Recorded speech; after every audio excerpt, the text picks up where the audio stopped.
Today we're counting down our list of the top 20 most powerful cards ever printed in Disney Lorcana. And this game has been around for almost 3 years, and there have been over 2,000 unique cards printed. Some of these cards are good, some of these cards define decks, and some of these cards are so powerful that the entire meta warps around them. Cards so effective that when they hit the table, you have to answer them or your opponent wins the game. So what are these cards? Well, after studying the game for 3 years, commentating numerous Disney Lorcana challenges, and consulting with some of the game's best players, I'm going to tell you what I think they are, starting in this video with numbers 20 through 11. Let's get into it.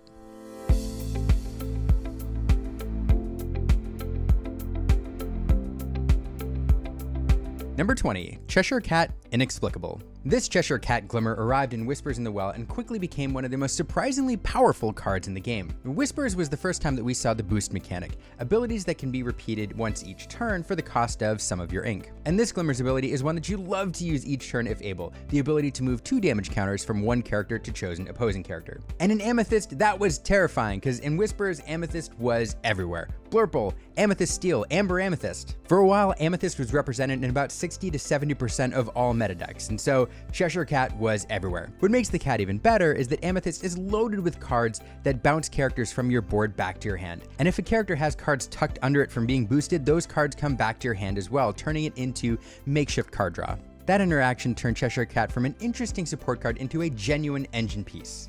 In the Whispers meta, Cheshire Cat Inexplicable gave Amethyst players something to smile about, and everybody else something to worry about. Number 19, Ursula, Deceiver of All.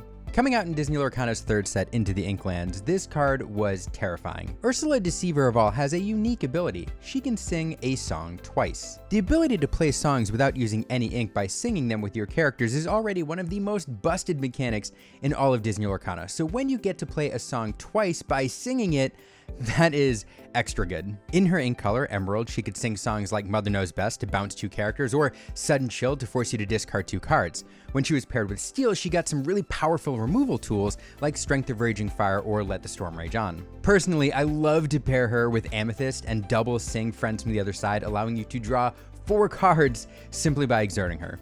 What makes her even more powerful is the fact that she works with the Sing Together mechanic, meaning you can double sing cards like Beyond the Horizon. Of course, Ursula's biggest downside is that she had to dry for a turn after you played her before she could sing her songs. And honestly, thank goodness, because Ursula always felt like a must-answer card, a time bomb when she was played, because you knew if she survived a turn that she was going to do something absolutely busted. Now, even though she was not as ubiquitous in the core constructed meta as many other Disney Lorcana cards, she definitely deserves a spot on this top 20 list. Nope, sorry ma'am, you can't play Be Prepared this turn. Yep, nope, sorry.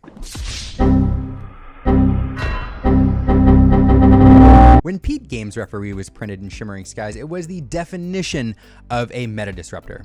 Pete's ability says that when he comes into play, your opponent cannot play actions during their next turn. Not just songs, all actions. And as you can imagine, this was incredibly annoying for a lot of players. First, decks are often built around playing specific actions on specific turns. For example, playing Grandma Tala and then allowing her to sing How Far I'll Go on the following turn.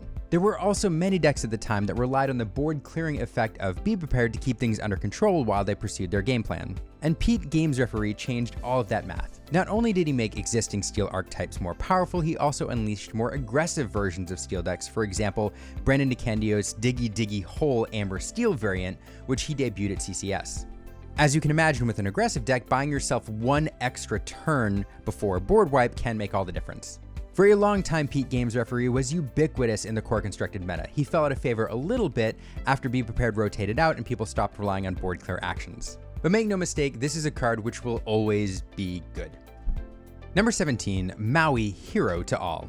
For this spot on the list, we're flashing all the way back to set 1 for a card that became a staple in most Ruby decks until he was rotated out of the core constructed meta with the release of Fabled. Maui, Hero to All is Rush and Reckless.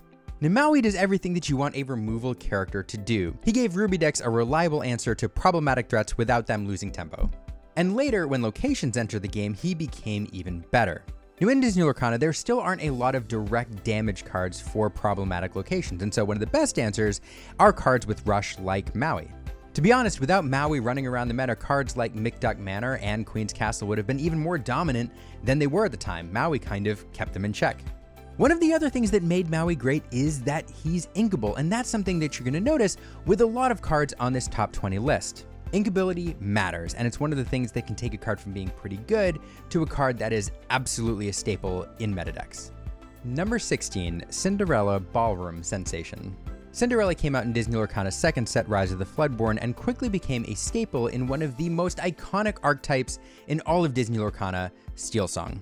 As I've said before, singing is one of the most busted things that you can do in Disney Lorcana. Cards with the singer ability are able to sing songs that are more expensive or powerful than cards that they normally would be able to based on their ink cost. And this means that with a singer on the board, you can play songs earlier than you should be able to in a given game based on your ink curve. Because there are some incredibly powerful 3-cost songs in Disney Lorcana. Cards like Let the Storm Rage On, a card that deals 2 damage to a character and allows you to draw a card. A card that allows you to ruin your opponent's tempo while replacing itself.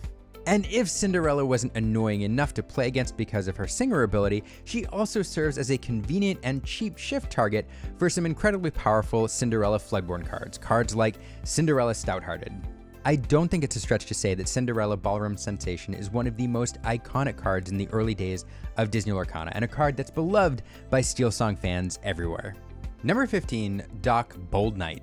Now, there have been a lot of 7 dwarfs printed in Disney Lorcana so far. Some are fine, some are not so great, some are good, but there's one that is absolutely busted, and that is Doc Bold Knight. Since he was released in Shimmering Skies, Doc has become a staple in pretty much all steel decks because of his incredible ability. And when he comes into play, Doc allows you to discard your entire hand in order to draw 2 cards, which seems pretty bad if you have a handful of cards, but if your hand is empty, he basically says draw 2 cards. Any card that replaces itself is good. Any card that allows you to draw 2 cards is really good. And any card that allows you to draw 2 cards for a low cost of 2 while establishing board presence is actually really good. Doc's existence means that when you're playing against a steel deck, it never feels like they're truly out of the game, because at any given time, they can top deck a Doc, draw 2 cards, and snowball. And it always feels like steel players hit Doc at the perfect time. In fact, sometimes stringing together Docs to do ridiculous things. And as a fun note, if Doc wasn't good enough already because of his incredible ability, there was a time when Amber Steel aggro players were running 7 Dwarves Mine, a card which does 1 damage to an opposing character when a character moves to it, but 2 damage if that card is a knight, and Doc is a knight. So not only is he great when you play him, but he has some extra synergy with this. I don't know. Doc's just good. Doc's biggest downside is that he is uninkable, but frankly, he's so good, it doesn't matter. Doc. I've been a huge fan of Doc since I saw it spoiled. I told everyone it was going to be amazing. I tried to tell people to grab it. It's like, it costs 2 and it draws you 2 cards, and it adds a body to the board. It's just like overwhelming in card advantage, and it kind of snowballs out of control if you're able to dock into a Doc. It's definitely a fantastic card, and arguably one of the best 2 drops in the game. Number 14, Rapunzel Gifted with Healing. For this spot on the list, we're heading back again to the first chapter, but this time we're talking about a legendary card and perhaps one of the most iconic cards in the game. Rapunzel is an amber card, and amber is an ink color that can do some pretty busted and powerful things. But one of the things it does not do so well is draw cards. And luckily for amber players, Ravensburger gave them Rapunzel right out of the gate. Rapunzel is a card that can allow you to draw up to 3 cards, but it is conditional. Her ability, Gleam and Glow, says that when she comes into play, she can heal 3 damage from a chosen character and draw you 1 card for each damage healed up to 3. Oh, and did I mention she quests for 2? Because she quests for 2. So after Rapunzel draws you 3 cards, she can help you pursue your win condition, and with her 5 willpower, it's not uncommon for her to stick around after the first quest, getting you at least 4 lore. But what makes Rapunzel extra powerful is the effect that her presence in your deck has on your opponent's gameplay, because your opponent has to play around her. When you're playing against Rapunzel, you have to respect the fact that she can come into play at any given time, meaning your opponent is getting benefit from her, even if he hasn't played her yet. Rapunzel is so good that even though she hasn't been legal in Core Constructed for almost a year, she is still the most expensive legendary in the first chapter. I don't think there's a better feeling in this entire game than removing 3 damage counters with Rapunzel Gifted with Healing. Not only do you get a chance to heal your characters, but you get to draw a card for each damage counter removed. When I play this character, I feel like anything is possible. Rapunzel Gifted with Healing. Number 13, Elsa, the Fifth Spirit. From the moment she was printed in Shimmering Skies, Elsa, the Fifth Spirit became a staple in pretty much all Amethyst decks.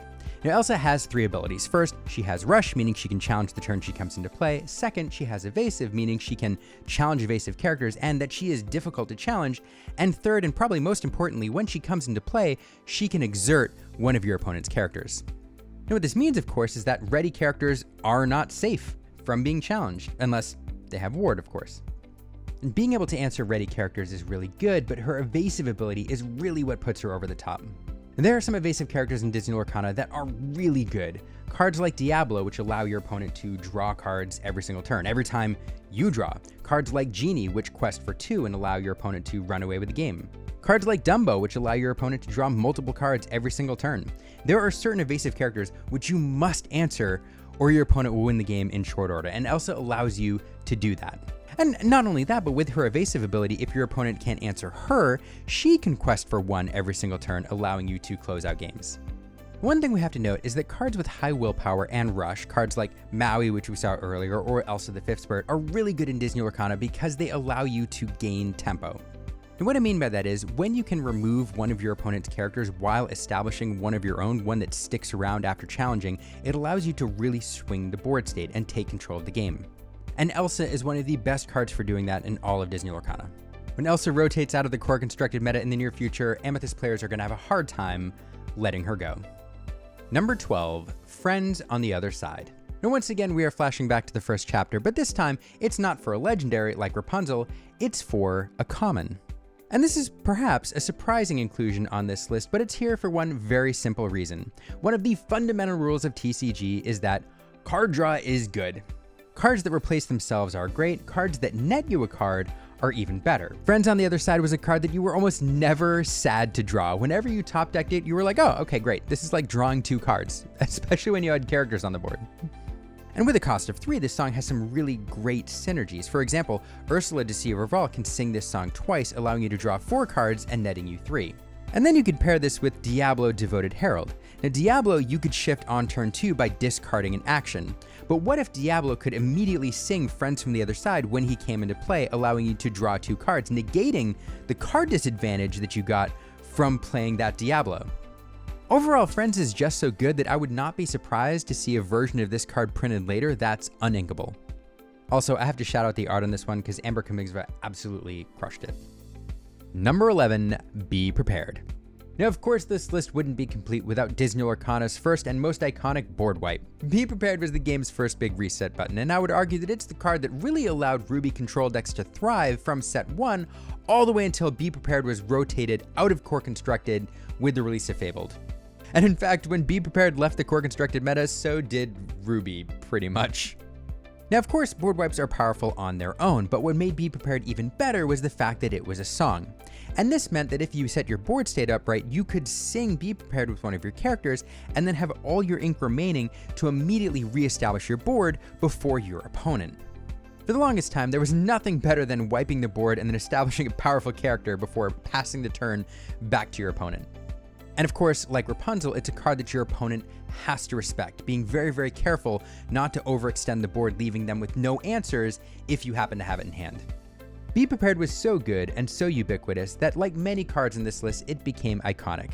Any early fan of Disney Lorcana will never forget Baker, the Lorcana villain himself, belting at the top of his lungs. Ink if he can, certainly digging. There is a Be Prepared in hand, I believe we've already noticed. There it is, we're going to see it straight away. Be prepared. Yes, Liam, join me, my friend. Be prepared. I can't do it like he does.